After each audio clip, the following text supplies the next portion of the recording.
So dear student, मैं हूं सागर, आप लोग आपके अपने इस यूट्यूब चैनल आईज क्लास पे स्वागत है। और ये वीडियो है इंटरमीडिएट क्लास 12th मैथमेटिक्स का सीरीज नंबर 3।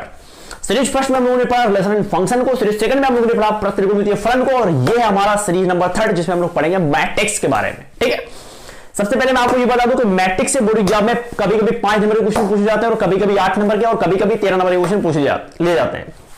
अब क्वेश्चन इज दैट कि अगर इसका सिलेबस 5 नंबर का है, यहां से बोर्ड एग्जाम में 5 नंबर के क्वेश्चन आते हैं, 6 नंबर के क्वेश्चन आते हैं, तो फिर 13 नंबर के क्वेश्चन कैसे पूछ ले जाते हैं? तो देखो यार, हम लोग जानते हैं इंटरमीडिएट मैथमेटिक्स में जो लास्ट में जो छठा या सातवां आठवां क्वेश्चन होता है उसमें क्या होता है, 2-2 प्रश्न दिए होते हैं और एक ही प्रश्न करना होता है। वो 8-8 नंबर के शायद होते हैं। ठीक है, तो उसमें क्या होता है, मान लो 2 क्वेश्चन दिया हुआ है तो वहां हमारे पास ऑप्शन होता है। मान लो एक क्वेश्चन मान लो आब्यू से दे दिया और एक क्वेश्चन कहीं और से दे दिया, तो वहां हमारे पास भाई ऑप्शन होता है कि दोनों में से हम जिसको चाहे उसको करें। ठीक है, बाकी 5 नंबर का आब्यू का क्वेश्चन किसी अन्य क्वेश्चन में, तीसरे में, चौथे में पूछ लिया जाता है जिसमें ऑप्शन नहीं होता है कि 1 या 2 को करो। ठीक है, समझ पा रहे हो कि नहीं?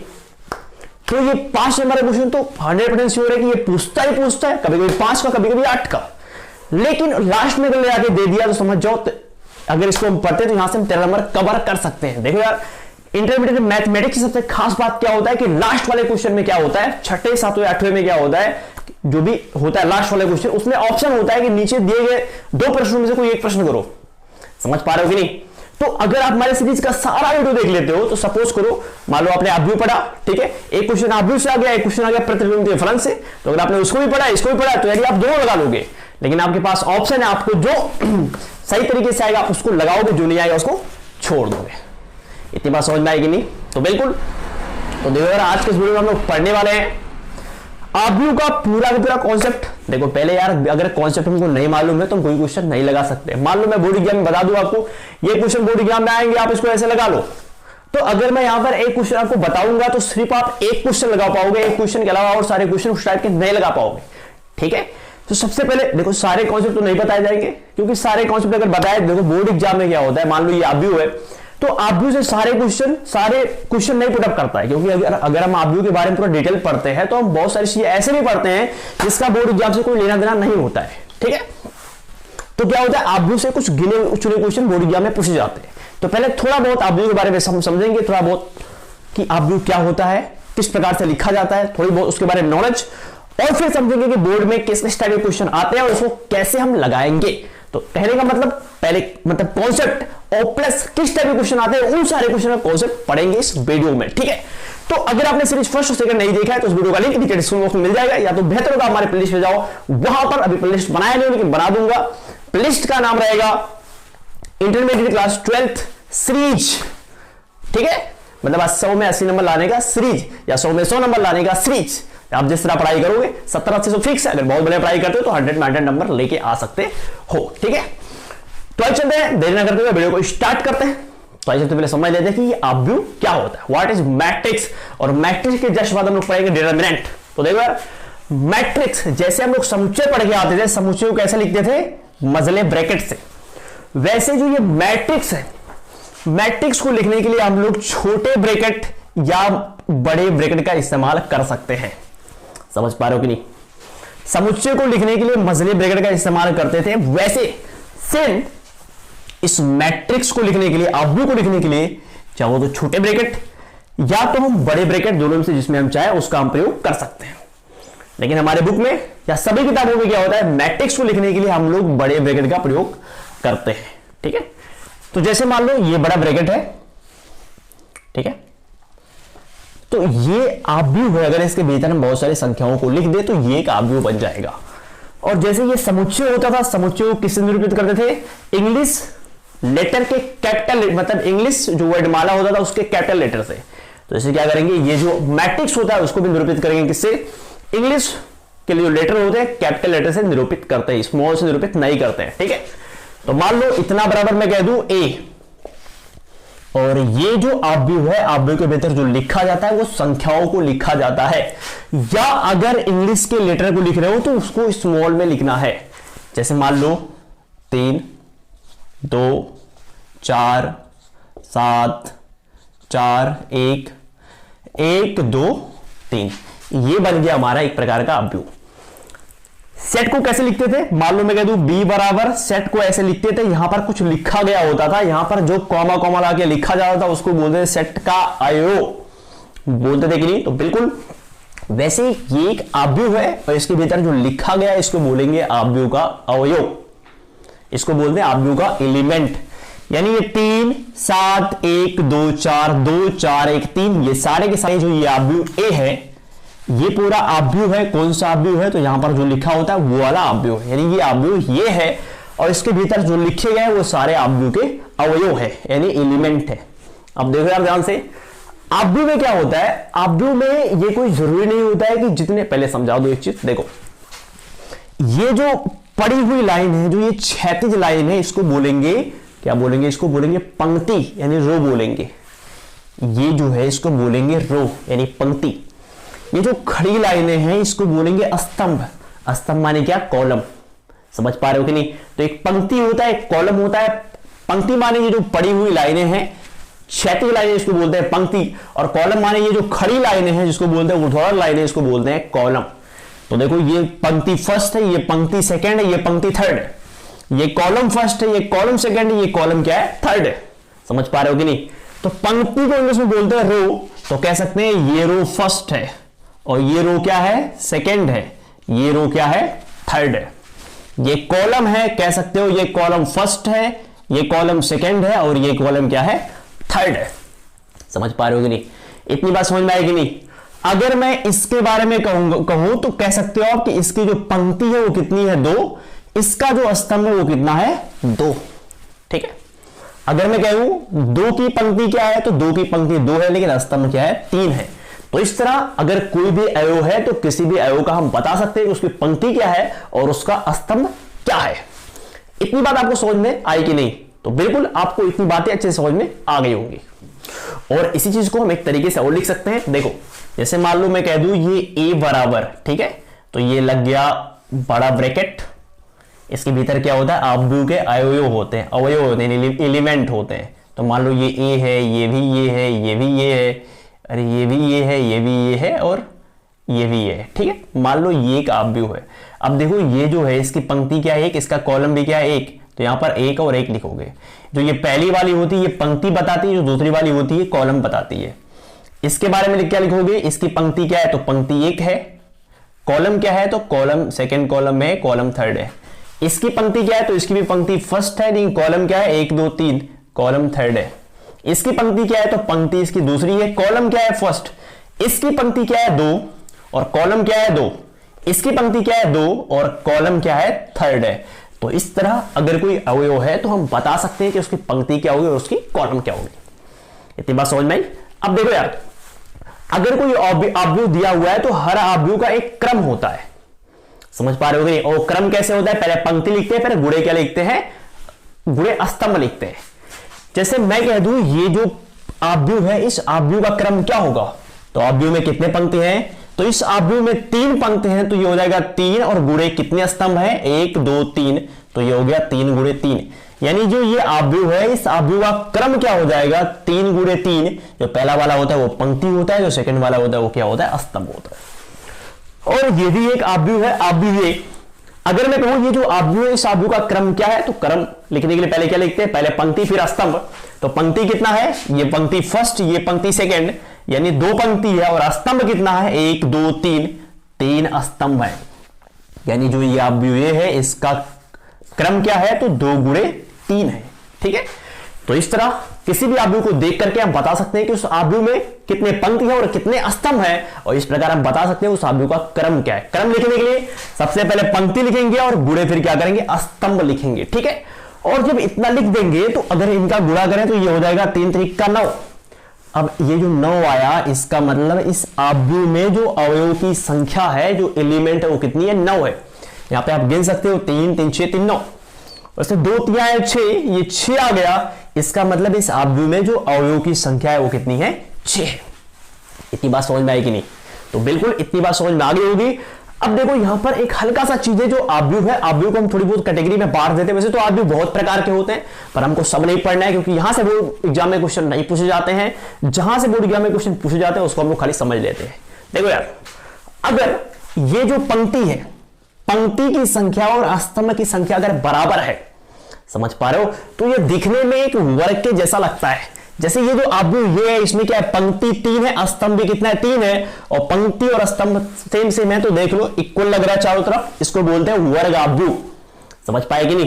यानी अगर कोई आव्यूह में ये पंक्ति और स्तंभ की संख्या सेम सेम है तो इसको बोलते हैं वर्ग आव्यूह, और सारा खेल इस चैप्टर में है वर्ग आव्यूह का, क्योंकि अभी हम लोग पढ़ेंगे वर्ग आव्यूह का व्युत्क्रम, सममित आव्यूह, विषम सममित आव्यूह, ये सारी चीज यहां से बोर्ड मतलब जो सममित विषम सममित आव्यूह है यहां से बोर्ड एग्जाम में क्वेश्चन पूछे जाते हैं, और ये सारे के सारे वर्ग आव्यूह होता है। ठीक है, तो ये जो वर्ग आव्यूह है ये बहुत ज्यादा इंपॉर्टेंट है।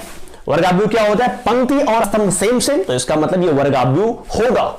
ठीक है, अब यहां पर क्या है, ये वर्ग आव्यूह है कि नहीं, तो बिल्कुल ये वर्ग आव्यूह नहीं है, क्योंकि यहां पर पंक्ति 2 है, स्तंभ 3 है, और ये सेम सेम नहीं है, तो ये वर्ग आव्यूह नहीं है। ठीक है, अब इसके अलावा देखो, अगर पंक्ति की संख्या कम है और स्तंभ की संख्या ज्यादा है, समझो पहले यहां पर 3 सिचुएशन है, या तो दोनों बराबर हो, या तो ये वाला ज्यादा हो तो ये वाला कम होगा, या तो ये वाला ज्यादा हो तो ये वाला क्या होगा, कम होगा। ठीक है, तो अगर बराबर है तो वो वर्ग आव्यूह हो जाएगा, लेकिन अगर ये जो स्तंभ है, स्तंभ की संख्या ज्यादा है तो क्या होता है, वो आव्यूह दिखने में एकदम क्षैतिज लगता है। जैसे ये एक आव्यूह है ना, इसमें स्तंभ कितने हैं, 1 2 3, 3 स्तंभ है और पंक्ति कितना है, 2, तो स्तंभ ज्यादा है, तो स्तंभ ज्यादा है तो ऐसे ज्यादा फैला हुआ है, तो समझ पा रहे हो कि नहीं? अगर ये स्तंभ ज्यादा रहेगा तो ये ऐसे फैला रहेगा, तो इसको बोलेंगे क्षैतिज आव्यूह। समझ पा रहे हो कि नहीं? तो बिल्कुल समझ पा रहे होगे। लेकिन अगर ये जो पंक्ति अगर इसकी संख्या ज्यादा हो, जैसे मान लो पंक्ति की संख्या ज्यादा कर देते हैं, 1 2 3 4 5 6, अब देख लो कितनी पंक्ति है, पहले इस आव्यूह का क्रम क्या होगा, तो पंक्ति कितनी है, 4, तो 4 गुणे स्तंभ कितना, 1 2 3, ये इस आव्यूह का क्रम है, और पंक्ति ज्यादा है, पंक्ति ज्यादा है, देख लो एकदम खड़ा लग रहा है, तो खड़ा है, इसको बोलेंगे ऊर्ध्वाधर आव्यूह। समझ पा रहे हो, वर्ग आव्यूह, अगर बराबर वर्ग आव्यूह, लेकिन अगर ये ज्यादा है, स्तंभ ज्यादा है, तो ये क्या, सॉरी ये पंक्ति ज्यादा रहेगा तो ये क्या हो जाएगा, स्तंभ आव्यूह, सॉरी ऊर्ध्वाधर आव्यूह, लेकिन अगर ये पंक्ति ज्यादा रहेगा तो उसको बोलेंगे क्षैतिज आव्यूह। इतनी बात समझ पाएगी नहीं? तो बिल्कुल आपको इतनी बात समझ में आ गई होगी। अब बात करेंगे हम लोग शून्य आव्यूह की। ये शून्य आव्यूह क्या होता है, तो शून्य आव्यूह एक ऐसा आव्यूह होता है जिसमें उपस्थित जितने भी अवयव होते हैं उनकी संख्या क्या होती है, शून्य होती है। जैसे मैं कह दूं b बराबर एक आव्यूह है 0 0 0 0 0 0, तो इस आव्यूह का क्रम क्या है, तो पंक्ति क्या है, 2, और स्तंभ क्या है, 3, तो ये इस आव्यूह का क्रम है, लेकिन इसमें उपस्थित जितने भी अवयव हैं सारे अवयव क्या है, शून्य है, तो इसको बोलेंगे शून्य आव्यूह। समझ पा रहे हो कि नहीं? देखो यार, इसके जस्ट बाद हम लोग पढ़ेंगे सारणिक। समझ पा रहे हो कि नहीं? तो आव्यूह में क्या होता है कि आव्यूह में जितना मन गए उतना पंक्ति हो सकता है, जितना मन गए उतना स्तंभ हो सकता है।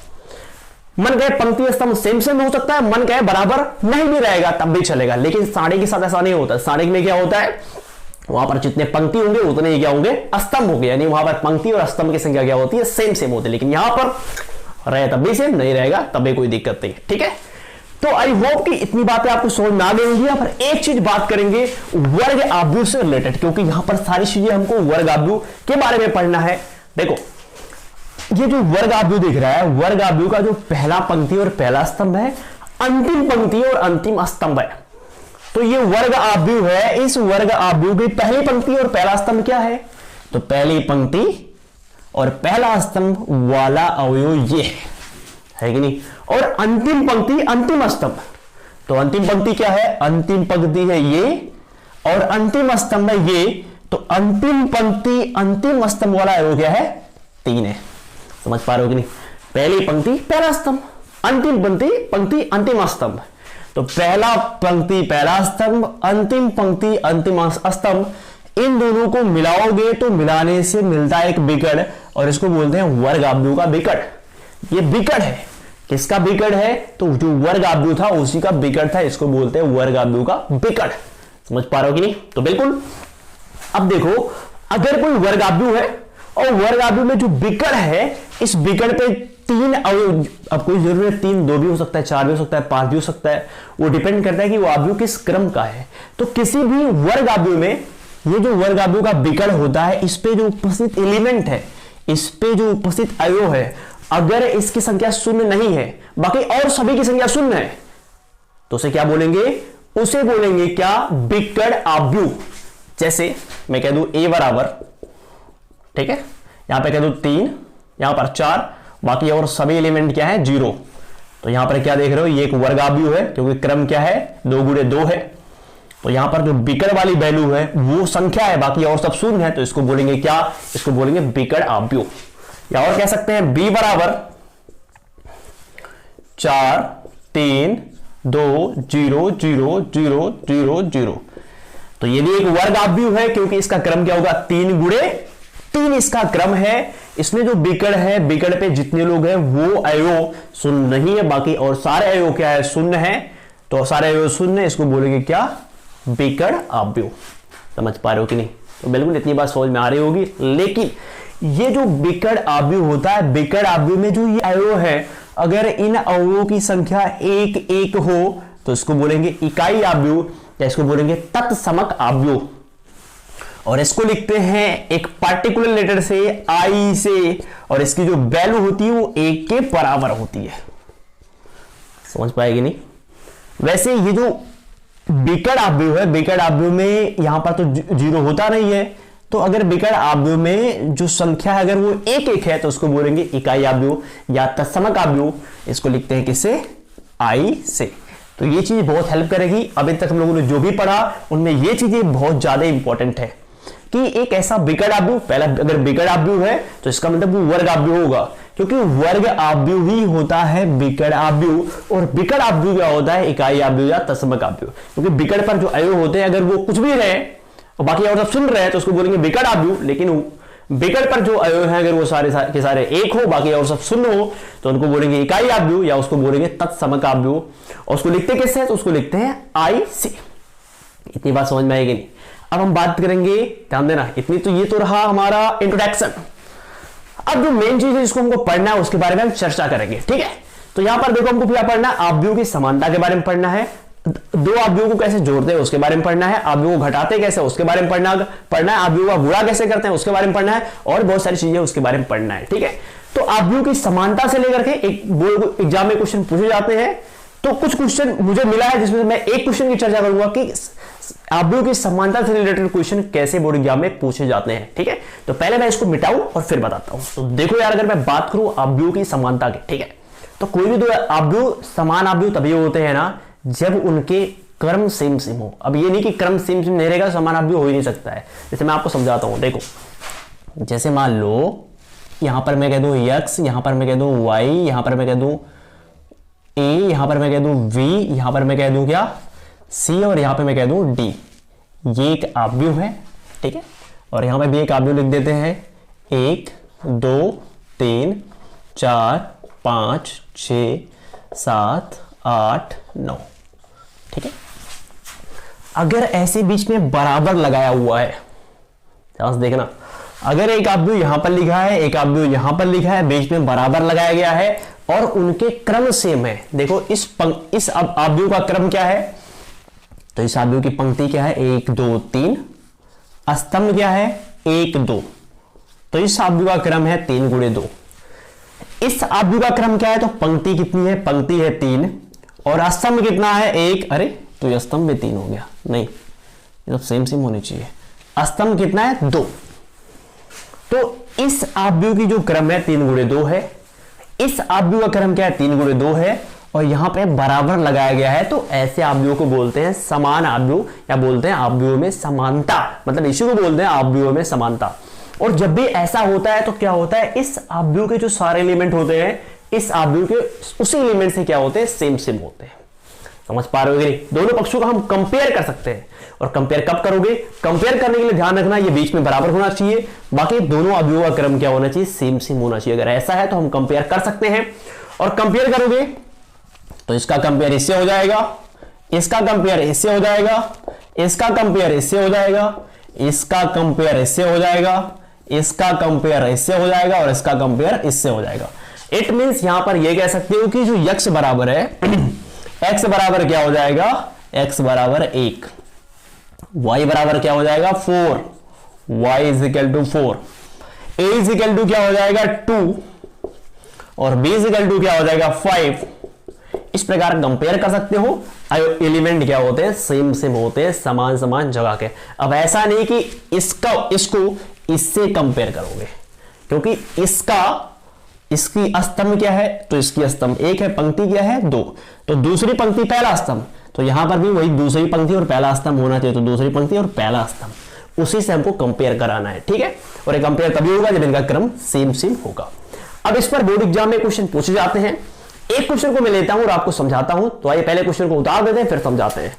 तो देखो यार, क्वेश्चन आपको ऊपर दिख रहा होगा और ये है क्वेश्चन। क्या कह रहा है, इतना बराबर इतना है, तो x, y और z का मान क्या करना है, फाइंड करना है। समझ पा रहे हो? तो पहले देख लो बीच में बराबर लगा लिखा है, देखो क्रम सेम है कि नहीं, तो देख लो क्रम। देखो यार, ये जो पूरा लिखा है ना, ये पूरा एक ही है क्योंकि जोड़ा गया है। अगर ये दूरी दूरी पे होता तो कहते ये पहला स्तंभ, ये दूसरा स्तंभ, ये तीसरा स्तंभ। समझ पा रहे हो?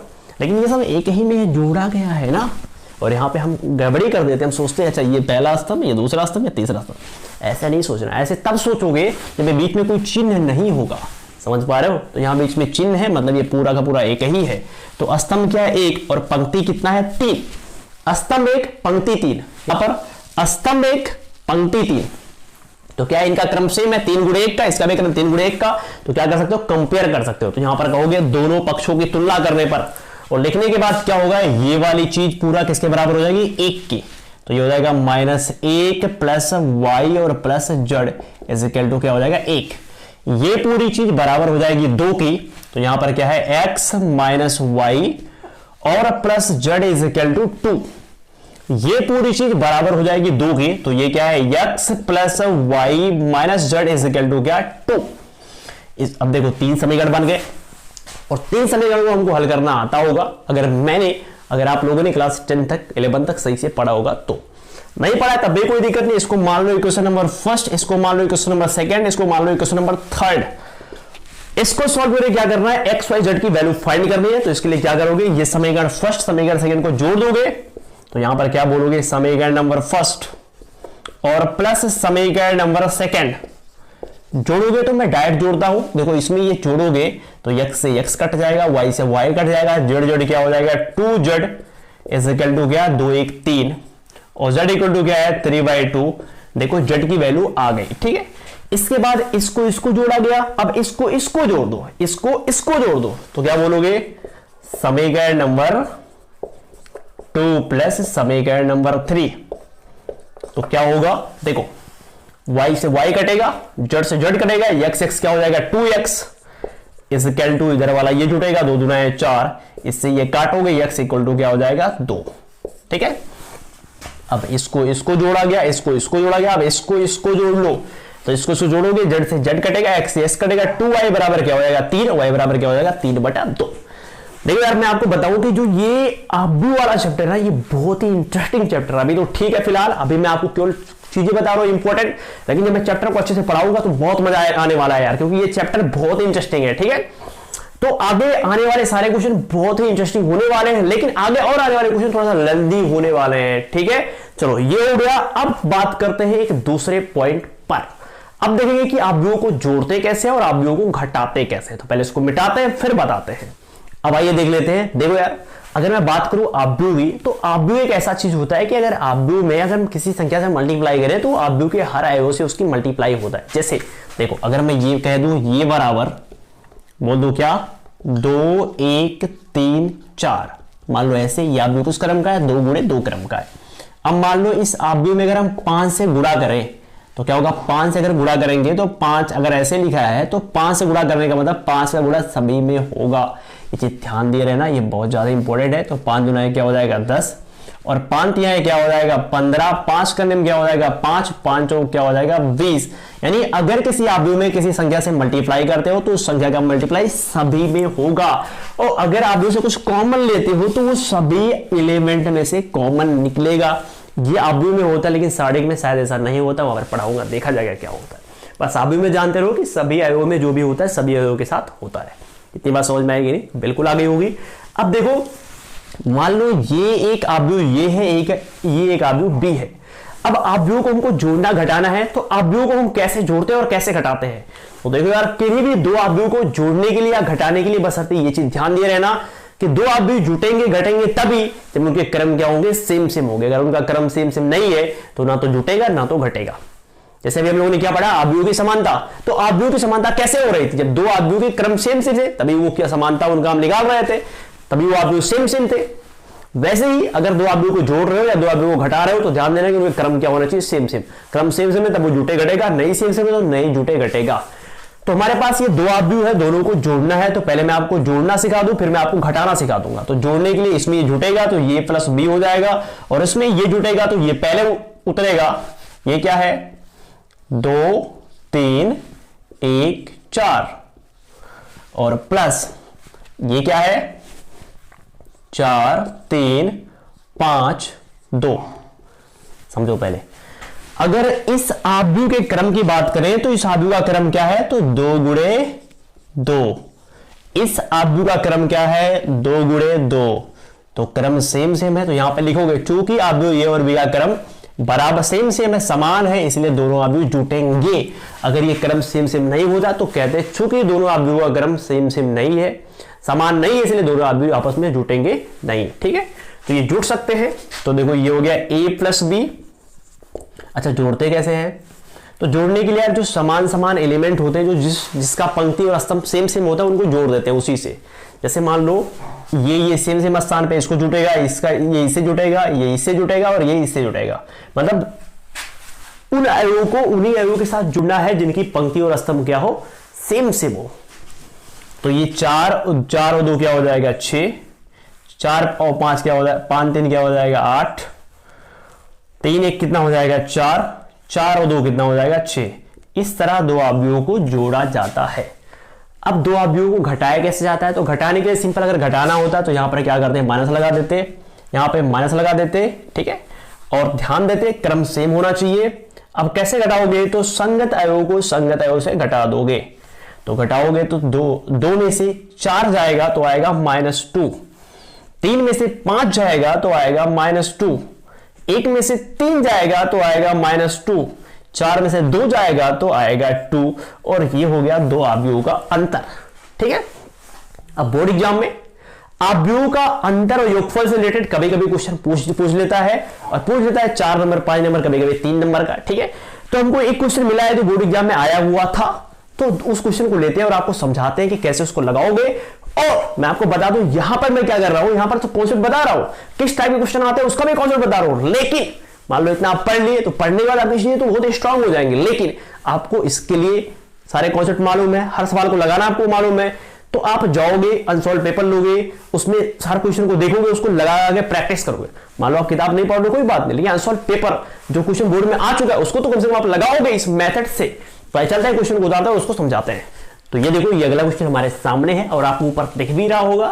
ठीक है, देखो कह रहा है यदि, क्वेश्चन कह रहा है यदि a बराबर इतना है, b बराबर इतना है, तो इसकी वैल्यू हमको फाइंड करनी है। तो कैसे फाइंड करोगे, तो देखो बहुत ही सिंपल है। इसी की वैल्यू फाइंड करना है तो लिखोगे 3 गुणे a की वैल्यू क्या है, तो a की जो भी वैल्यू लिखो 1 2 3 और 0 5 7 6 8 9।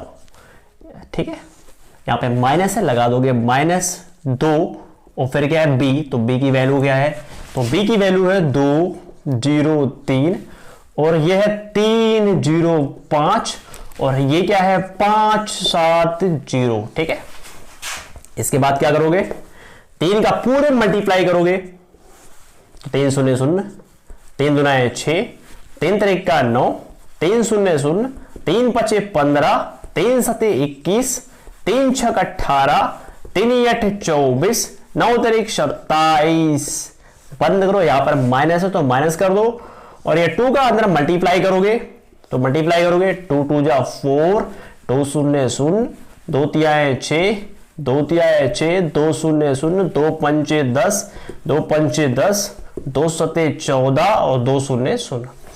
एक अवयव ये है, एक अवयव ये है, दोनों अवयव को घटाना है। देखो क्रम सेम सेम है कि नहीं, 3 गुणे 3 का क्रम, 3 गुणे 3 का क्रम बिल्कुल घट सकता है। इसको इससे घटाओ, इसको इससे घटाओ, संगत अवयव को संगत अवयव से घटा दो, क्योंकि हम लोगों ने पढ़ के आए घटाए कैसे घटाया जाता है। ठीक है, तो इसको आप घटा सकते हो। तो इस तरह हम लोगों ने सीखा दो अवयवों को कैसे जोड़ा जाता है और दो अवयवों को कैसे घटाया जाता है। अब चलते हैं नेक्स्ट टॉपिक पर। तो अब आइए पढ़ लेते हैं किन्हीं भी दो अवयवों को कैसे गुणा करते हैं। तो हम लोगों ने जोड़ पढ़ लिया, घटाना पढ़ लिया, और गुणा कैसे करते हैं यहां से भी बोर्ड में क्वेश्चन पूछ लेता है 5 नंबर का या कभी कभी 8 नंबर का। ठीक है, तो अवयव गुणा कैसे करते हैं, और ये बहुत ही इंटरेस्टिंग है यार, और ये बहुत ही टफ है।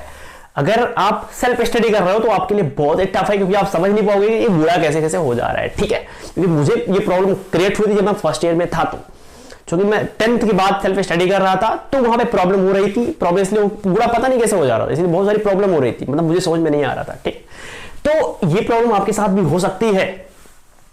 तो दो अवयवों का गुणा कैसे करते हैं, तो गुणा करने के लिए देखो क्या क्या चीजें होती हैं जो गुणा करने के लिए आवश्यक होती हैं। गुणा करने के लिए जरूरी नहीं है कि अवयवों का क्रम सेम सेम हो।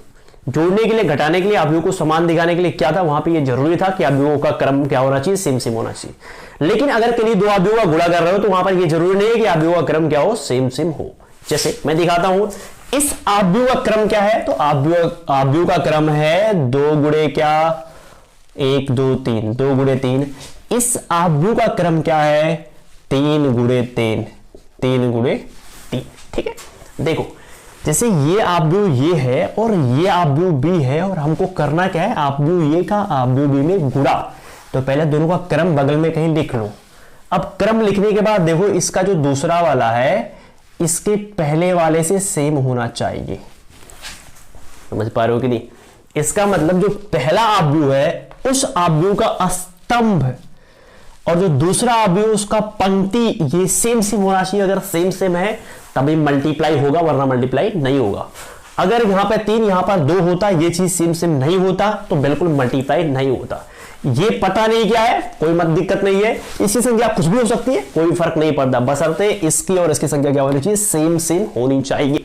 ठीक है, और यहां पर मैं आपको एक खास बात बताने वाला हूं, बोर्ड एग्जाम में ऐसे क्वेश्चन देता है, ए बराबर इतना, बी बराबर इतना, तो ए बी का मान निकालो और बी ए का मान निकालो और प्रूव करो कि A B not equal to B A. कभी भी अगर दो संख्या का मल्टीप्लाई कर रहे हो तो जरूरी नहीं है कि दोनों क्या हो, दोनों का बराबर सेम सेम है, बराबर सेम आ भी सकता है और नहीं भी आ सकता है। ठीक है, तो बोर्ड एग्जाम में ऐसे क्वेश्चन पूछते हैं तो पहले हम लोग ए बी निकालना सीखेंगे, पहले फिर बी ए निकालना सीखेंगे। और अगर ए बी और बी ए निकालना सीख लिए तो क्या करेंगे, ए बी और बी ए का मान निकाल देंगे, बराबर नहीं आएगा तो कहोगे अतः बराबर नहीं आ रहा है, बस। तो मेन चीज ये गुणा कैसे किया जाता है, गुणा करना सीखना। ठीक है, तो देखो यार, गुणा करने के लिए सबसे पहले पहला कंडीशन क्या होना चाहिए कि इनका जो दूसरे इनका स्तंभ और इनकी पंक्ति क्या होनी चाहिए, सेम सेम होनी चाहिए। अब गुणा करना है तो देखो ये गुणे बी हो गया, तो ए माने क्या, ए माने ये पूरा 1 2 3 और 4 5 6, और फिर गुणे बी, बी माने क्या 1 2 3 4 5 6 1 1 1। देखो गुणा करने के लिए क्या करते हैं, बहुत ध्यान से देखना। इसकी ये वाली क्या है, पंक्ति है, और इस वाले पंक्ति को ऐसे उठा करके ऐसे स्तंभ बना लेते हैं। जैसे इसका स्तंभ क्या है 1 2 3, तो करना क्या है, इसकी पंक्ति उठाना है, पंक्ति को उठाकर एक बार इसके पास लेके आना है, इसी पंक्ति को उठाकर एक बार इसके पास लेके जाना है, इसी पंक्ति को उठाकर एक बार इसके पास लेके जाना है। फिर इसका देखो, फिर इसका गुणा करने के लिए यहां पर क्या होता है कि इसके पंक्ति का इसके स्तंभों से गुणा होता है। समझ पा रहे हो कि नहीं? अगर दो अवयवों का हम मल्टीप्लाई करते हैं तो अवयवों का मल्टीप्लाई कैसे होता है, एक अवयव की पंक्ति दूसरे अवयव के स्तंभ से मल्टीप्लाई करती है। वैसे ये जो पंक्ति है ये भी क्या करेगी, इससे मल्टीप्लाई करेगी, फिर ये पंक्ति इससे करेगी, फिर ये पंक्ति इससे करेगी, मतलब इसकी पंक्ति मल्टीप्लाई करती है इसके स्तंभों से। समझ पा रहे हो कि नहीं?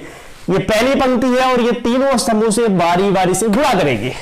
ये दूसरी पंक्ति है, तीनों स्तंभों से बारी बारी से क्या करेगी, गुणा करेगी।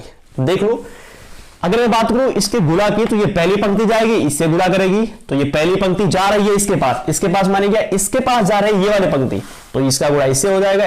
अब देखो ये ऐसे गया ना, तो यहां पर जो 1 था वो यहां पर चला गया, 2 यहां पर आ गया, 3 यहां पर आ गया, तो 1 यहां पर आया, तो 1 का 1 में गुणा।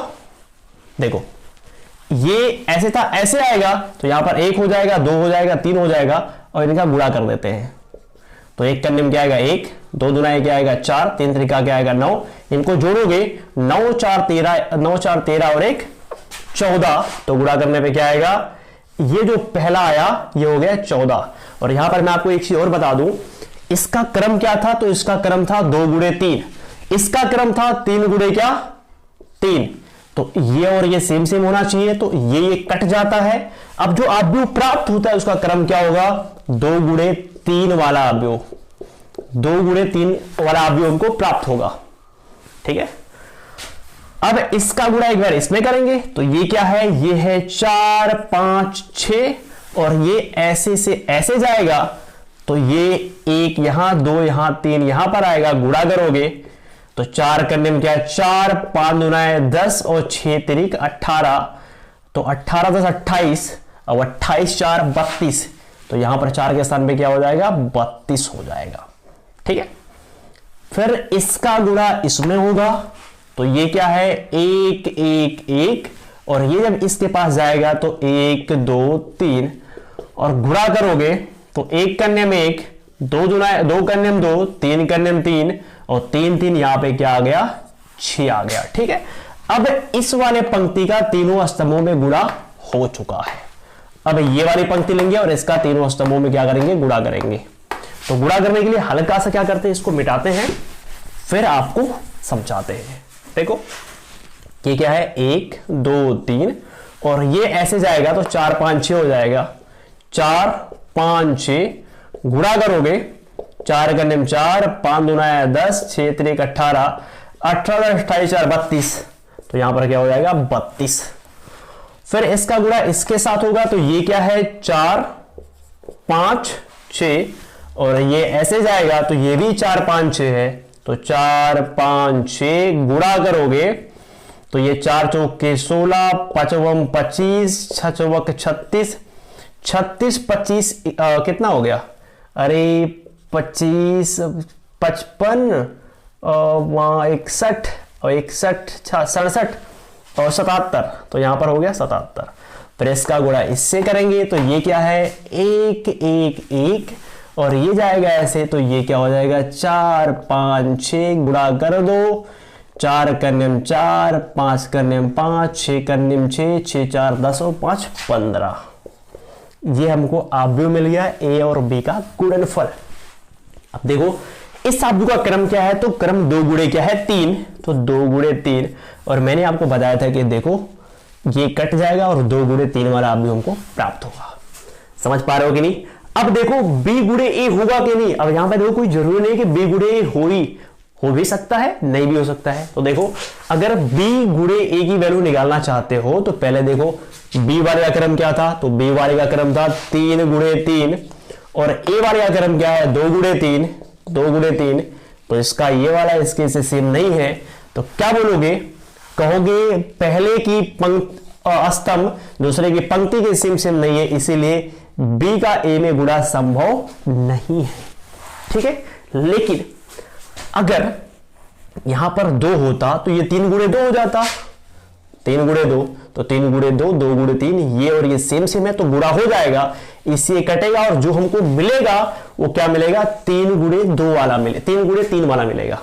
समझ पा रहे हो, देखो ये 2 गुणे 3 वाला है और जो मिलेगा वो क्या मिलेगा, देखो जैसे a का b में गुणा किए हो तो क्या मिला है 2 गुणे 3 वाला मिला है, और जब b का a में गुणा करोगे तो 3 गुणे 3 वाला मिलेगा, मिलेगा कि नहीं। आई होप कि आप गुणा कर ले जाओगे, बस करना क्या है यार, अरे पंक्ति को से लेकर के सभी स्तंभों में गुणा कर देना है, फिर अगली पंक्ति को लेकर सभी स्तंभों में गुणा कर देना है, फिर अगली एक पंक्ति और है तो उसको भी लेकर सभी स्तंभों में गुणा कर देना बस।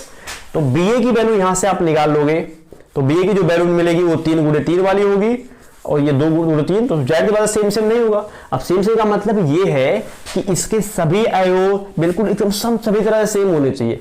आप जो समान कैसे होता है आपको अच्छी तरीके से मालूम है। आप जो समान होने के लिए पहले नंबर क्या है, क्रम भी सेम होना चाहिए और सभी अवयव भी सेम होने चाहिए। तो ऐसा तो बिल्कुल नहीं आएगा, आ भी सकता है और नहीं भी आ सकता, तो बिल्कुल यहां पर नहीं आएगा तो कह सकते हो कि ये अवयव समान अवयव, सॉरी अगर आएगा तो बराबर आएगा, ए बी बराबर बी अगर आ गया तो क्या बोलोगे अवयव समान अवयव है, सॉरी अगर मान लो बराबर आया तो कहोगे देखो कुछ नहीं, अगर मान लो बोर्ड एग्जाम में कह रहा है कि ए बी का मान निकालो बी ए का मान निकालो, तो ए बी और बी ए का मान निकाल दोगे, और कह रहा है ये भी सिद्ध करो कि A B not equal to B A, अगर ये कह दिया है इसका मतलब ए बी का मान भी निकलेगा और बी ए का मान निकलेगा, दोनों निकलेगा लेकिन दोनों का मान बराबर नहीं आएगा। जैसे एक क्वेश्चन हमारे पास है, ठीक है। तो एक क्वेश्चन है यहां पर आपको ऊपर दिख रहा होगा, लेकिन मैं उसको लगवाऊंगा नहीं क्योंकि आपको गुणा करना आ ही गया है। तो गुणा करना आ गया है तो आप निकाल सकते हो, दो अवयव ए और बी है। तो कह रहा है कुछ नहीं कर, ए बी और बी का मान नहीं कह रहा निकालने के लिए, कह रहा है सीधे कि ए बी बराबर बी ए नहीं है, यानी कह रहा है कि A B not equal to B A, इसको सिद्ध करो। तो पहले क्या करना है, पहले आपको ए बी का मान निकाल लेना है, फिर आपको बी ए का मान निकाल लेना है। तो दोनों का मान बराबर नहीं आएगा तो कहोगे A B not equal to B A. इतनी बात समझ में आ रही कि नहीं? तो आई होप कि आपको इतनी बात अच्छी तरीके से समझ में आ गई होगी। अब इसी पर आधारित वैसे तो बहुत सारे क्वेश्चन हैं, ठीक है, लेकिन हमको लग रहा है कि ये क्वेश्चन आपको लेकर के समझा देना चाहिए, लेकिन फिर लग रहा है कि आपको नहीं समझाना चाहिए, क्योंकि यार जो मैंने कॉन्सेप्ट बताया उसके तहत आप सारे का गुणा कर लोगे और गुणा करके उसको सॉल्व कर ले जाओगे, ठीक है। अब चलते हैं हम लोग अगले टाइप के क्वेश्चन की ओर, मतलब एक क्वेश्चन ले लेते हैं इसी पर आधारित, थोड़ा डिफिकल्ट अलग टाइप का है, ठीक है, तो उसको लेकर के मैं आपको समझा रहा हूं। तो आइए पहले क्वेश्चन को उतार देते हैं और फिर आपको समझाते हैं।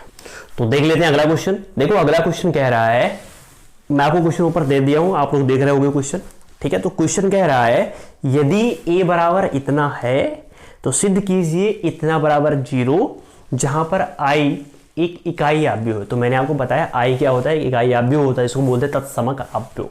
इसमें क्या होता है कि जो बिगड़ वाले अवयव होते हैं उनकी वैल्यू 1 होती है, बाकी और सारी वैल्यू क्या होती है, 0 होती है। तो ये प्रूव करना है, ये प्रूव करने के लिए पहले ए स्क्वायर की वैल्यू मालूम होनी चाहिए। ए स्क्वायर माने क्या होता है, तो क्वेश्चन में यहाँ पे 2 नहीं है, इस 2 की जगह पर क्या है, -1 है, ठीक है। तो इसकी वैल्यू को फाइंड करना है, ये वाला दिया बराबर 0 प्रूव करना है। तो क्या करना है, पहले ये स्क्वायर चाहिए, ये स्क्वायर माने क्या होता है, ए गुणे ये। तो कैसे करोगे गुणा, तो ए की वैल्यू क्या है, ए की वैल्यू है 3, 1 -1 2, और गुणे फिर ये, तो गुणे ए माने क्या, 3 -1 1, और ये क्या है 2, ठीक है।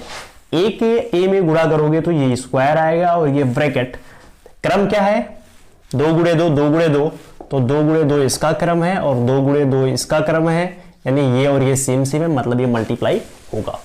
अब गुणा कैसे होता है, गुणा करने के लिए इसकी पंक्ति का सभी स्तंभों में गुणा कर देना है, फिर ये पंक्ति लेना है, सभी स्तंभों में गुणा कर देना है, अगर और पंक्ति है तो उसका भी सभी स्तंभों से गुणा कर देना है।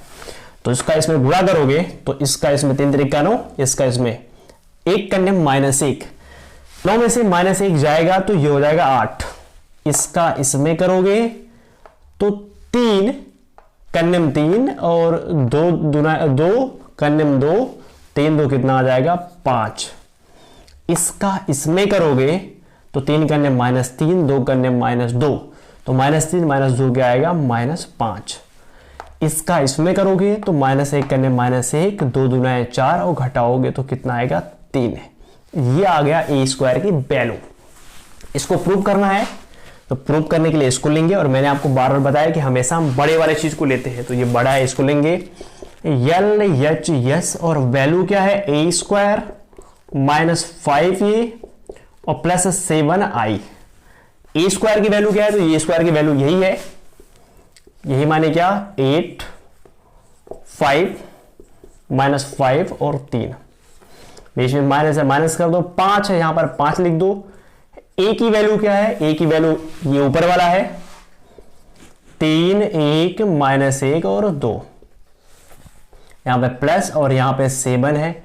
अब आई का मतलब होता है तत्समक अवयव, यानी कि इकाई अवयव, ठीक है। तो देखो यार इकाई अवयव में क्या होता है कि जो बिकड़ वाले वैल्यू होते हैं, बिकड़ वाले सारे वैल्यू क्या होते हैं 1 होते हैं बाकी और जितने भी मान होते हैं सारे मान क्या होते हैं 0 होते हैं, ठीक है। लेकिन क्वेश्चन इज दैट कि ये किस प्रकार का अवयव लेंगे, तो देखो यार ये सारे किस प्रकार के अवयव है, तो ये 2 गुणे 2 वाला अवयव है, जब ये 2 गुणे 2 वाला अवयव है तो आई भी लेंगे 2 गुणे 2 वाला अवयव। लेकिन अगर ये 3 गुणे 3 वाले होते तो इसको भी क्या करते 3 गुणे 3 वाला लेते, ये जिस प्रकार के अवयव होते उसी प्रकार के अवयव को उसको भी लेते।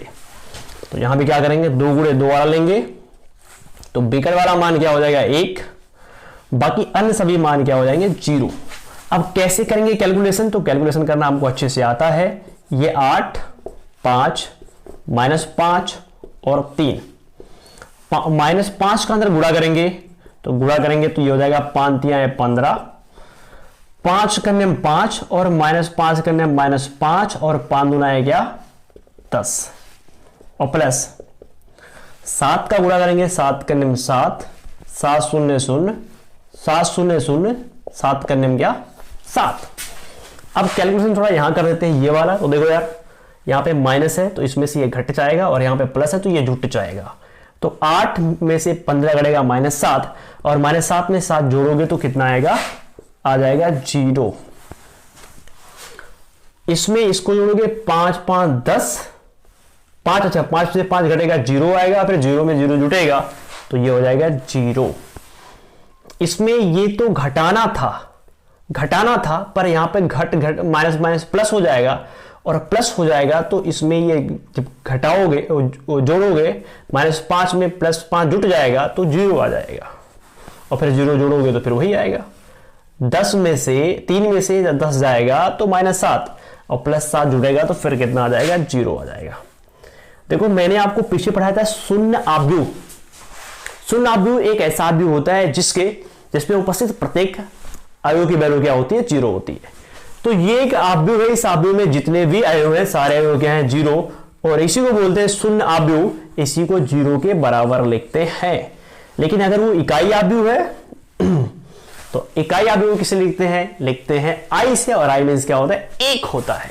लेकिन शून्य आव्यूह माने ये, और इसको लिखते हैं 0 से।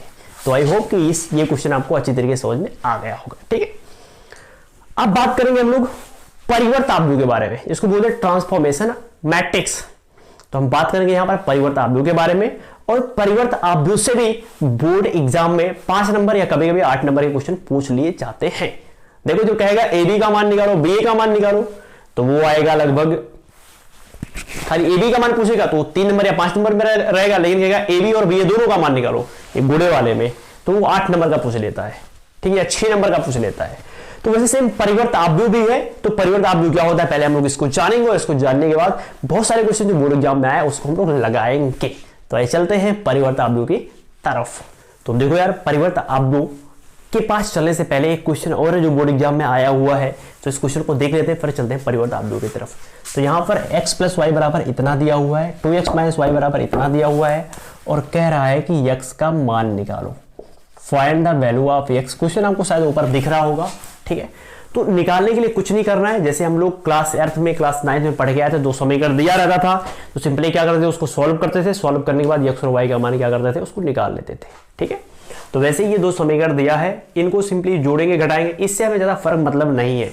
ये मान लो कोई संख्या है, ठीक है, बस समझ लो ये कोई संख्या है, दिया हुआ है, और यहां से इसको हल करके x का मान निकालेंगे। तो कैसे निकालेंगे, तो इसको हम समीकरण नंबर 1 मान सकते हैं, इसको हम समीकरण 2 मान सकते हैं, और दोनों को जोड़ दो। समीकरण नंबर 1 प्लस समीकरण नंबर 2 से जोड़ेंगे तो देखो यार, y से y कट जाएगा, और 2x + x ये हो जाएगा 3x, और इसमें इसको जोड़ना है क्योंकि दोनों को जोड़े हो। तो ये कैसे जुटेगा, तो हम लोग जानते हैं क्रम से में 2 × 2 का 2 × 2 का, तो इससे जुटेगा 2 1 कितना हो जाएगा 3, और 1 2 कितना हो जाएगा 3, 1 और 3 कितना हो जाएगा 3, और 2 और 1 कितना हो जाएगा 3। ठीक है, इसके बाद 3x, मैंने बताया कि जो काम होता है वो सभी में होता है, तो 3 कॉमन ले लो, तो 3 कॉमन लोगे तो सभी में से 3 निकलेगा, तो 1 1 1 1, इससे ये कट जाएगा, और x बराबर क्या आ गया, तो आ गया 1 1 1 1, ये आ गया x की वैल्यू। और ऐसे भी क्वेश्चन बोर्ड एग्जाम में पूछ लेता है। तो अब आइए चलते हैं परिवर्त आव्यूह की तरफ। तो आइए देखते हैं। देखो ये कह रहा है a = इतना दिया हुआ है। ठीक है, मान लो सपोज दैट a = इतना दिया, और निकालना हमको परिवर्त आव्यूह। तो पहले परिवर्त आव्यूह क्या होता है, तो देखो यार, परिवर्त आव्यूह में क्या होता है कि जो स्तंभ होते हैं, स्तंभ को चाहो तो पंक्ति में बदल दो, या जो ये पंक्ति होते हैं उनको चाहो तो स्तंभों में बदल दो। पंक्ति को स्तंभों में या स्तंभों को पंक्ति में, कोई भी एक काम कर दो, तो ये काम करने के फलस्वरूप मिलने वाले आव्यूह को बोलते हैं परिवर्त आव्यूह या ट्रांसफॉर्म आव्यूह। तो देखो जैसे मान लो क्या करना है, ये जो स्तंभ है या जो ये पंक्ति है, क्या करो, इनको स्तंभों में कन्वर्ट कर दो। तो ये जो पंक्ति है, ऐसे ये पंक्ति है, ये भी पंक्ति, ये भी पंक्ति है, पंक्ति को स्तंभ बना दो। तो पंक्ति को स्तंभ बनाओगे, इसको स्तंभ बनाओगे, तो ये ऐसे खड़ा हो जाएगा। तो खड़ा होगा तो ये क्या हो जाएगा 4, ये हो जाएगा 2, और ये हो जाएगा 1। ये भी पंक्ति है, इसको खड़ा कर दो, ऐसे खड़ा कर दो, तो ये हो जाएगा 3 1 2। ये पंक्ति है, इसको ऐसे खड़ा कर दो, तो ये 2 4 3 2 4 3, और यहां पर ये ब्रैकेट दिख रहा है बड़ा वाला मैट्रिक्स का, तो ब्रैकेट लगा दो। और इसी को बोलते हैं परिवर्ताव्यू। और परिवर्ताव्यू को ए डैश से लिखते हैं, या तो ए और यहां पे कैपिटल टी से लिखते हैं। टी माने होता है ट्रांसफॉर्मेशन आव्यूह या ट्रांसफॉर्म आव्यूह। तो ये आव्यूह ये है, और ये जो ए डैश मिला इसको बोलते हैं परिवर्ताव्यूह, या इसी को ए टी से लिखो चाहे तो ए डैश से लिखो, ठीक है। और परिवर्ताव्यूह एक तरीके से और भी निकाल सकते हैं। क्या करना है, अब की बार ये जो स्तंभ है इनको पंक्ति में बदल दो। तो ये दिख रहा है ना, यही, तो इस स्तंभ को पंक्ति में बदलो, तो ये स्तंभ, एक स्तंभ, दो स्तंभ, तीन स्तंभ। अब क्या करना है, इन स्तंभों को बदलना है पंक्ति में। इस स्तंभ को पंक्ति में बदलोगे तो ये ऐसे हो जाएगा, इस स्तंभ को पंक्ति में बदलोगे तो ये ऐसे हो जाएगा, इस स्तंभ को पंक्ति में बदलोगे तो ये ऐसे हो जाएगा। तो इसको बदलते हैं पंक्ति में, तो ये 4 2 3 कैसे हो जाएगा, 4 3 2। इसको बदलते हैं ऐसे, तो 3 1 सॉरी, इसको बदलते हैं पंक्ति में तो ऐसे हो जाएगा 2 1 4 2 1 नहीं सॉरी, क्या कर रहे हैं हम, एक बार इसको बदले हैं ऐसे, तो फिर इसको बदलेंगे ऐसे, तो ये हो जाएगा 2 1 4, और फिर इसको बदलेंगे ऐसे, यानी 1 2 3, और ये भी एक परिवर्ताव्यूह है। यानी इसकी जो वैल्यू और इसकी जो वैल्यू मिली है, दोनों वैल्यू क्या है, सेम है, क्योंकि दोनों इसी आव्यूह का परिवर्ताव्यूह है, ठीक है। तो आई होप कि आपको यह बात समझ में आ गई होगी कि किसी भी आव्यूह को परिवर्ताव्यूह में कैसे कन्वर्ट करते हैं। कन्वर्ट करने के लिए क्या करते हैं, या तो स्तंभों को पंक्तियों में, या तो पंक्तियों को स्तंभों में कन्वर्ट कर देते हैं, और ऐसा करने के बाद जो आव्यूह को मिलता है उसको बोलते हैं परिवर्ताव्यूह। अब परिवर्ताव्यूह से रिलेटेड बोर्ड एग्जाम में क्वेश्चन पूछे जाते हैं, या तो सिंपली क्वेश्चन देगा और क्वेश्चन देने के बाद कहेगा कि इस आव्यूह का परिवर्ताव्यूह निकालो। तो सिंपली आप अगर परिवर्ताव्यूह पूछ रहा है तो परिवर्ताव्यूह बहुत आराम से आप निकाल सकते हो। लेकिन मान लो कोई क्वेश्चन दे दिया और क्वेश्चन देने के बाद बोर्ड एग्जाम में क्या होता है, यहां से क्वेश्चन एक प्रकार से और पूछता है। अगर परिवर्ताव्यूह पूछेगा तो निकाल लोगे, एक प्रकार से और पूछता है। तो पहले मैं उन क्वेश्चन को उतार दे रहा हूं, फिर आपको समझा रहा हूं कि वो क्वेश्चन किस प्रकार से पूछता है। तो देखो क्वेश्चन है, क्वेश्चन आपको ऊपर दिख रहा होगा, और क्वेश्चन क्या है, क्वेश्चन है यदि a इज इक्वल टू इतना और b इज इक्वल टू इतना, तो कह रहा है कि सिद्ध कीजिए ए बी बराबर बी डैश ए डैश। देखो सिंपली हम लोग जानते हैं कि हम लोग a गुणे b का मान निकाल लेंगे। a गुणे b का मान कैसे निकालोगे, तो निकालने के लिए देखो पहले क्रम क्या है इनका, तो इनका क्रम है 2 गुणे 2। इसका क्रम क्या है, 2 गुणे 2, यानी क्या, ये वाला और ये वाला सेम है। इसका मतलब ab की वैल्यू निकल जाएगी, और हम ab की वैल्यू निकाल सकते हैं बहुत ही आराम से, ठीक है। तो ab की वैल्यू आप निकाल लोगे, कोई डाउट नहीं। अब हमको निकालना है बी डैश ए डैश की वैल्यू। तो कैसे हम लोग निकालेंगे बी डैश ए डैश की वैल्यू, तो देखो यार बी डैश ए डैश की वैल्यू निकालने के लिए बी डैश गुणे ए डैश की वैल्यू निकालने के लिए सबसे पहले तो हमको बी डैश की वैल्यू निकालनी पड़ेगी। और बी डैश की वैल्यू कैसे निकालने के दो क्या तरीके हैं, पंक्तियों को स्तंभों में बदल दो, या तो स्तंभों को पंक्तियों में। तो ये पंक्तियों को बदल देते हैं स्तंभों में, तो इस पंक्ति को बदलेंगे स्तंभ में, तो होगा -1 और 2। इस पंक्ति को बदलेंगे स्तंभ में, तो ये हो जाएगा 3 और 5। ये बी डैश हो गया। अब अगर ए डैश की वैल्यू चाहिए तो क्या करोगे, ये जो पंक्ति है इनको स्तंभों में बदलो, पंक्ति को स्तंभों में बदलो। तो ये पंक्ति क्या है 2 और 1, तो हो जाएगा 2 1। ये पंक्ति 3 7, तो क्या हो जाएगा ये 3 और 7। आप इसको ऐसे बंद कर सकते हो। तो ये बी डैश की वैल्यू है, ये ए डैश की वैल्यू, और गुणा करोगे तो बी डैश ए डैश। अब गुणा तो कर ही ले जाओगे ना, इसका इसमें तो गुणा कर ही ले जाओगे, क्योंकि इसका भी क्रम क्या है 2 गुणे 2, इसका भी क्रम क्या है 2 गुणे 2। ये वाला सेम मतलब गुणा हो जाएगा। तो ए बी का मान और बी डैश ए डैश का मान निकाल देना है, दोनों बराबर आ जाएगा। तो कह दोगे अतः ए बी बराबर क्या, ए गुणे बी बराबर बी डैश गुणे ए डैश। समझ पा रहे हो कि नहीं। तो परिवर्ताव्यूह से ऐसे ही क्वेश्चन पूछे जाते हैं, कभी 5 नंबर के, कभी 3 नंबर के, कभी 6, कभी 8 नंबर के क्वेश्चन पूछे जाते हैं, ठीक है। तो इतनी बात आपको समझ में आ गई होगी। अब यहां पर हम बात करेंगे, अब एक होता है सममित आव्यूह और एक होता है विषम सममित आव्यूह, और यहां से क्वेश्चन पूछता है बोर्ड एग्जाम में।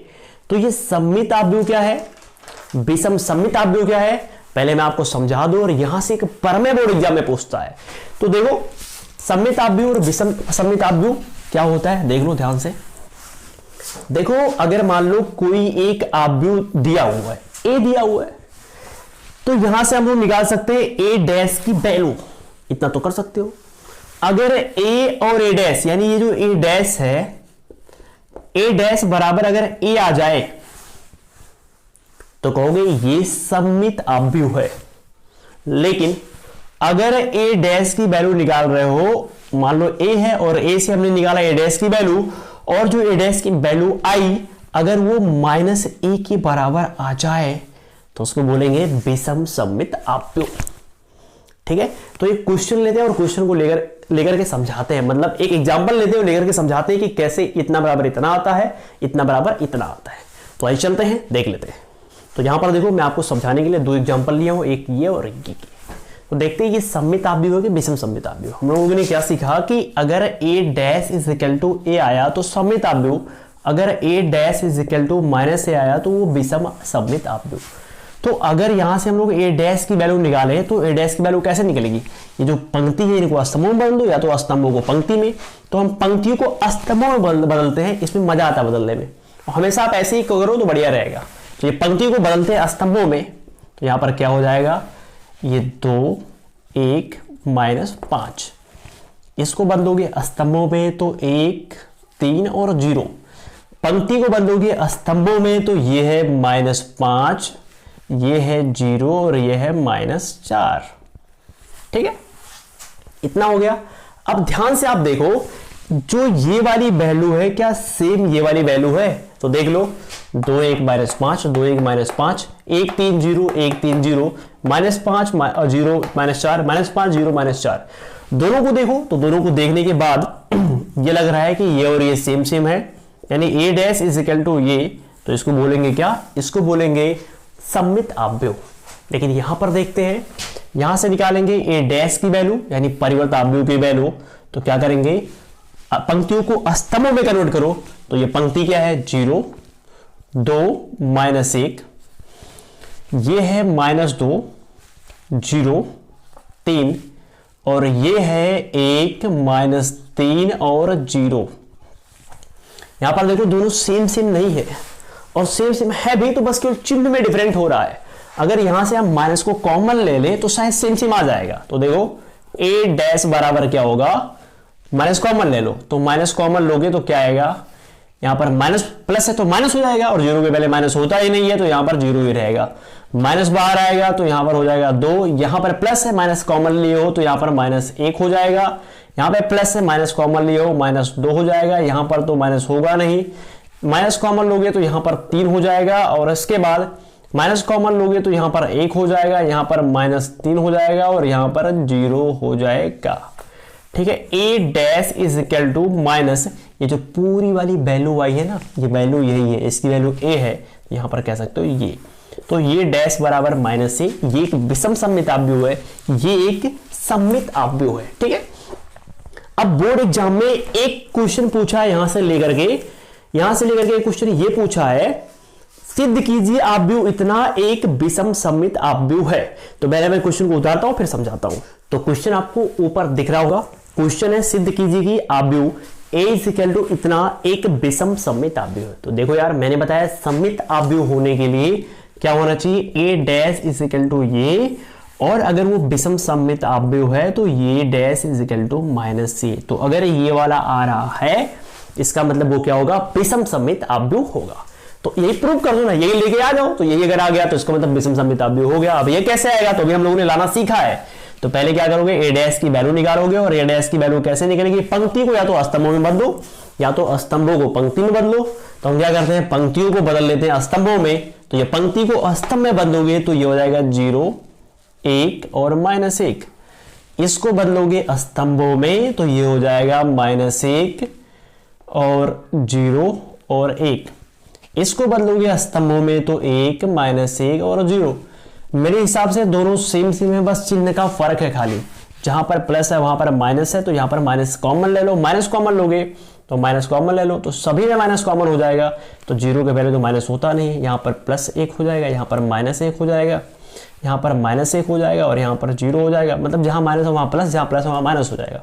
तो यहाँ पर माइनस प्लस हो जाएगा, यहाँ पर प्लस हो जाएगा, यहाँ पर +1 हो जाएगा और यहाँ पर 0 हो जाएगा। अब देखो ये ए डैश इज इक्वल टू ये माइनस, और ये जो पूरा है ना वो यही वाला है, तो इसकी वैल्यू क्या है a, तो यहां पर हो जाएगा a। तो कह सकते हो a dash is equal to क्या आ गया minus a, a dash is equal to क्या आ गया माइनस a।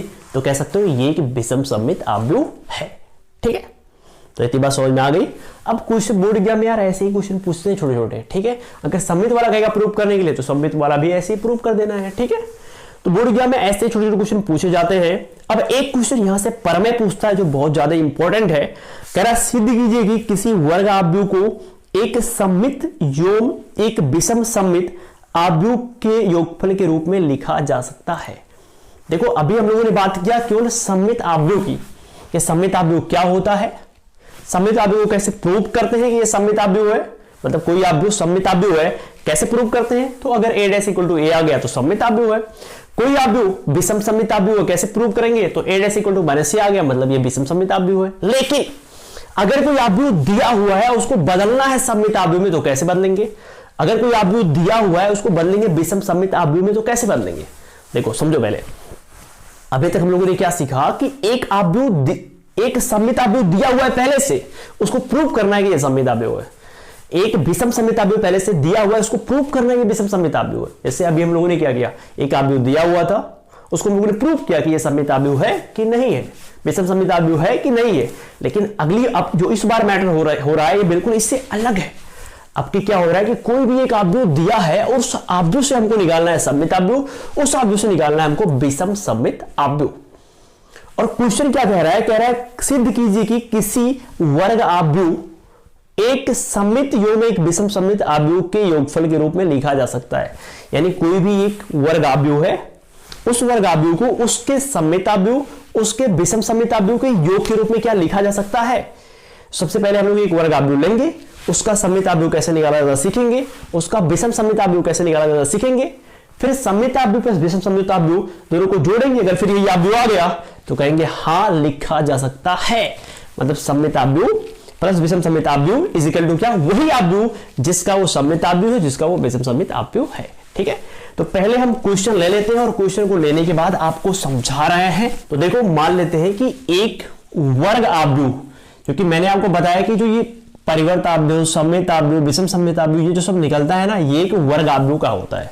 सबसे पहले हमको एक वर्ग आव्यूह ले लेना है, कोई भी वर्ग आव्यूह आप ले सकते हो। तो मैं ले लेता हूं 1 2 3 4, ये एक वर्ग आव्यूह है। ठीक है, अब वर्ग आव्यूह से हमको सममित आव्यूह निकालना है तो कैसे निकालोगे, वर्ग आव्यूह से विषम सममित आव्यूह निकालना है तो कैसे निकालोगे। तो इट इज वेरी सिंपल, सबसे पहले हम लोग निकालेंगे परिवर्त आव्यूह a डैश की वैल्यू। और परिवर्त आव्यूह कैसे निकाला जाता है हमको मालूम है, स्तंभों को या तो वर्ग में बदल दो या तो स्तंभों को या तो पंक्ति में, पंक्तियों को चाहो तो स्तंभों में। तो ये पंक्ति को बदल दो स्तंभ में तो 1 2, पंक्ति को बदलो स्तंभ में तो 3 4, और ये हो गया परिवर्त आव्यूह। अब अगर दोनों को जोड़ दिए तो जोड़ने के फलस्वरूप जो आव्यूह मिलेगा, क्योंकि आव्यूह में आव्यूह जोड़ोगे तो आव्यूह ही मिलेगा, तो अगर इन दोनों आव्यूहों को जोड़े तो मिल जाएगा सममित आव्यूह, इन दोनों आव्यूहों को घटाए तो मिल जाएगा विषम सममित आव्यूह। इतनी बात समझ में आ रहा है कि नहीं, तो बिल्कुल आपको इतनी बात समझ में आ रही होगी। तो दोनों को जोड़ दो तो कह सकते हो सममित आव्यूह सममित आव्यूह कैसे निकालते हैं, जो आव्यूह को परिवर्त आव्यूह निकालते हैं उन्हीं को जोड़ देते हैं। a प्लस ए डैश, ए की वैल्यू दोनों को जोड़ना ही तो है, एक में एक जोड़ोगे तो क्या आएगा 2, 2 में 3 जोड़ोगे तो क्या आएगा 5, 3 में 2 जोड़ोगे तो क्या आएगा 5, और 4 में 4 जोड़ोगे तो 8 आ जाएगा। ये एक सममित आव्यूह है। अगर आपको नहीं मालूम तो आप इसके स्तंभ को बदल के देख लो, जो आव्यूह मिलेगा वो भी वही आव्यूह होगा, यानी a dash equal to a मिल जाएगा। इसमें चेक करोगे तो a dash equal to a मिलेगा, मतलब ये सममित आव्यूह है बस। अब विषम सममित आव्यूह कैसे निकालते हैं, तो देखो विषम सममित, देखो यार ये बहुत इंटरेस्टिंग टॉपिक है और हमको खास कर ये पढ़ने में बहुत मजा आता है। और यहां से बोर्ड एग्जाम में क्वेश्चन इतना आसान पूछता है, घटा दो दोनों को तो a माइनस ये डैश, और घटाओगे तो घट जाएगा, इसमें से एक में से एक जाएगा तो क्या हो जाएगा 0, 2 में से ये घटाओगे तो -1, और इसमें से ये घटाओगे तो 3 में से 2 जाएगा तो 1, और 4 में से 4 घटाओगे तो 0। अच्छा मैं आपको पीछे एक चीज नहीं बताया हूं देखो विषम सममित आव्यूह में ये जो विकर्ण पे जो मान होते हैं ना वो मान 0 होते हैं। पिछला वाला क्वेश्चन आपने देखा है, वहां भी क्या हो रहा था कि यहाँ पर जो मान था वो 0 था। तो विषम सममित आव्यूह में ये जो विकर्ण वाली वैल्यू होती है ये क्या होती है, विकर्ण वाले सारे अवयव सारे एलिमेंट क्या होते हैं, 0 होते हैं। कितनी बात समझ पा रहे हो कि नहीं। तो इस तरह हम किसी भी आव्यूह का सममित आव्यूह और विषम सममित आव्यूह निकालते हैं।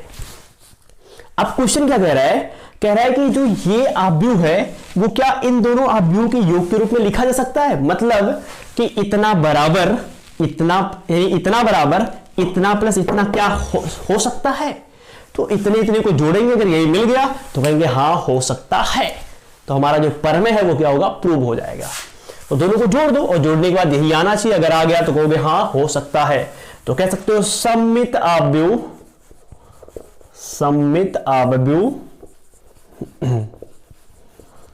प्लस विषम सममित आव्यूह बराबर जोड़ो। तो कैसे करोगे, अब मैं डायरेक्ट जोड़ देता हूं यार, जोड़ना तो हम लोगों को मालूम ही है। 2 में 0 जोड़ोगे तो 2 हो जाएगा, 5 में -1 जोड़ोगे तो 4 हो जाएगा, 5 में 1 जोड़ोगे तो 6 हो जाएगा, 8 में 0 जोड़ोगे तो क्या 8 हो जाएगा। ठीक है, इतनी बात समझ में आ रही है ना। सममित आव्यूह माने क्या, a प्लस a डैश। विषम सममित आव्यूह माने क्या, a minus a dash is equal to ये क्या है, तो ये है 2 4 6 8।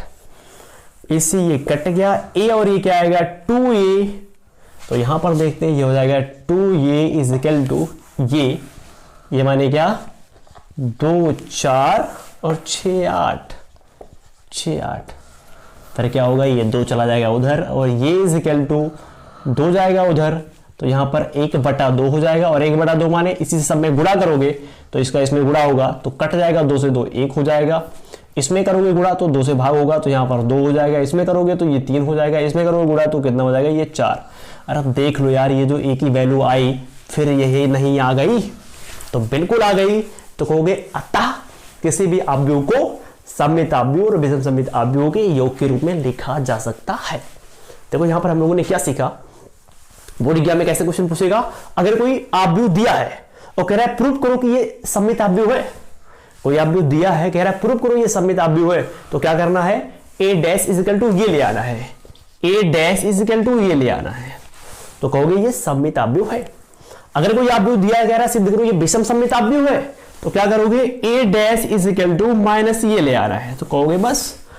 अब अगर कोई आव्यूह दिया है और कह रहा है कि सममित आव्यूह निकालो, तो ऐसे निकालोगे सममित आव्यूह। कोई आव्यूह दिया है, कह रहा है विषम सममित आव्यूह निकालो, तो ऐसे निकालोगे। यहां तो हो गया। लेकिन ये क्वेश्चन क्या कह रहा है, क्या किसी आव्यूह को सममित आव्यूह और विषम सममित आव्यूह के योग के रूप में लिखा जा सकता है। तो इतना करने के बाद यहां पर आप कोई भी आव्यूह ले सकते हो, बशर्ते जो आव्यूह लेना वो एक वर्ग आव्यूह लेना। ठीक है, तो यही फिर आ गया, तो कहोगे हाँ लिखा जा सकता है। ठीक है, तो यहां तक हम लोगों ने देख लिया। अब देखो, अब हमको एक चीज पढ़ना है व्युत्क्रम आव्यूह। इसको बोलते हैं इनवर्स आव्यूह, इसको बोलते हैं प्रतिलोम आव्यूह। जैसे मान लो ये एक आव्यूह दिया है ना, तो इसका उल्टा आव्यूह क्या होगा, इसके उल्टे आव्यूह को बोलते हैं प्रतिलोम आव्यूह या व्युत्क्रम आव्यूह। ठीक है, अब देखो यार, व्युत्क्रम आव्यूह निकालने के 2 मेथड होते हैं। अगर एक आव्यूह दिया है और इसका व्युत्क्रम आव्यूह निकालना है, तो व्युत्क्रम आव्यूह को निकालने का 2 मेथड है। एक जो मेथड है उसको बोलते हैं प्रारंभिक संक्रिया का मेथड, और एक जो मेथड है उसको बोलते हैं एडजॉइंट यानी सहखंडज विधि द्वारा। सहखंडज विधि द्वारा हम लोग निकालते हैं क्या, व्युत्क्रम, किसी भी आव्यूह का व्युत्क्रम। जैसे एक आव्यूह दिया उसका व्युत्क्रम। और देखो यार, ऐसे क्वेश्चन बोर्ड एग्जाम में 8 नंबर के पूछे जाते हैं, और ये मेरे हिसाब से सबसे टफ है अभी तक जितना पढ़े हो उससे। ठीक है, तो व्युत्क्रम आव्यूह यानी प्रतिलोम आव्यूह को निकालने का 2 तरीका है। एक तरीका है सहखंडज विधि द्वारा, एक तरीका है प्रारंभिक संक्रियाओं के द्वारा। तो बोर्ड एग्जाम में पूछ लेता है, कहता है कि दिए गए आव्यूह का व्युत्क्रम आव्यूह या प्रतिलोम आव्यूह निकालो।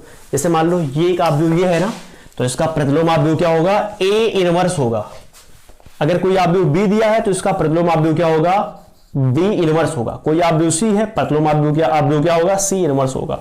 निकालने का 2 तरीका, अगर खाली कह दिया कि एक आव्यूह ये बराबर ये दिया है तो ये इनवर्स का मान निकालो, तो आप दोनों विधियों में से जो विधि आपको अच्छी लगे उस विधि से आप निकाल सकते हो, ठीक है। लेकिन अगर कह दे कि सहखंड विधि द्वारा ही निकालो तो हमको इसी विधि का प्रयोग करके लगाना है, और अगर कह दे प्रारंभिक संक्रियाओं के द्वारा लगाओ तो प्रारंभिक संक्रियाओं का यूज करके लगाना है, ठीक है। तो यहां पर हमको दोनों विधियां पढ़नी है, और दोनों विधियां है बहुत ज्यादा खतरनाक, मतलब हमको बहुत बारीकी से उनको समझना पड़ेगा पहले कि कैसे लगाया जाता है। देखो ये सारे कॉन्सेप्ट हैं, दोनों कॉन्सेप्ट समझ लेंगे, समझने के बाद हम लोग व्युत्क्रम निकाल लेंगे, और व्युत्क्रम निकालने के बाद इसी व्युत्क्रम से रिलेटेड एक क्वेश्चन और आता है बोर्ड एग्जाम में, वो भी आता है 8 नंबर का, ठीक है। तो अगर हम व्युत्क्रम आव्यूह निकालना सीख जाते हैं तो ये कंफर्म है कि बोर्ड एग्जाम में 8 नंबर के हमारे क्वेश्चन पक्का है, क्योंकि अगर बोर्ड में कुछ नहीं आया आव्यूह से तो ये जरूर आता है कि प्रतिलोम या व्युत्क्रम आव्यूह कैसे निकालते हैं, या इसी से रिलेटेड एक क्वेश्चन और आता है, वो किस टाइप का होता है उसके बारे में चर्चा करूंगा। तो पहले हम लोग इसको सीखेंगे, तो इसे आज की इस वीडियो में हम लोग नहीं सीख पाएंगे, ये वीडियो ऑलरेडी पहले से बड़ा हो गया, 1 घंटे कुछ मिनट का हो गया है, ठीक है, मेरे हिसाब से। तो बाकी जो व्युत्क्रम आव्यूह है, प्रतिलोम आव्यूह, तो देखो यार सीरीज तो बन रहा था, लेकिन हमको लग रहा है ये वाला जो चैप्टर है मैट्रिक्स, इसको हमको 2 पार्ट में करके बनाना पड़ेगा, ठीक है। तो देखो अभी हम लोगों ने क्या पढ़ा, class 12 math series first, math series second, 2 पढ़ लिया, ये मैथ सीरीज थर्ड है, और इसके बाद इसी का थर्ड है, लेकिन जो थंबनेल आप लोगों ने देखा होगा तो वहां पे लिखा होगा आव्यूह, एक हैज लगा है, वहां पे लिखा हुआ है 1, यानी कि सीरीज तो थर्ड है लेकिन मैट्रिक्स का ये पहला वाला वीडियो है, समझ पा रहे हो। और अगला जो वीडियो आएगा उस वीडियो में क्या लिखा रहेगा, सीरीज 4 रहेगा, लेकिन वहां पे लिखा होगा मैथ्स, मतलब क्या लिखा, आव्यूह मैट्रिक्स, और वहां पर हैज रहेगा, और यहां पे लिखा रहेगा 2, माने दूसरा वीडियो है, ठीक है। बाकी यार वो वीडियो बहुत छोटा रहेगा, बड़ा नहीं रहेगा, मेरे हिसाब से आधा घंटा, या देखो मेन चीज होता है कॉन्सेप्ट, वो कॉन्सेप्ट समझाने में थोड़ा टाइम लगेगा, 10-15 मिनट का टाइम लग सकता है। उसके बाद क्वेश्चन तो आप बहुत इजीली लगा ले जाओगे जब आप उसको समझ जाओगे, तो वो थोड़ा लंबा प्रोसेस है उसको समझाने का, क्योंकि उसको पूरा डिटेल में समझाना पड़ेगा, तभी आपको समझ में आएगा, ठीक है। तो बस आज की वीडियो में रहने इतना ही, और फिर मिलते हैं इसी के पार्ट 2 में, जो लगभग 20 से 30 मिनट का रहेगा, ठीक है।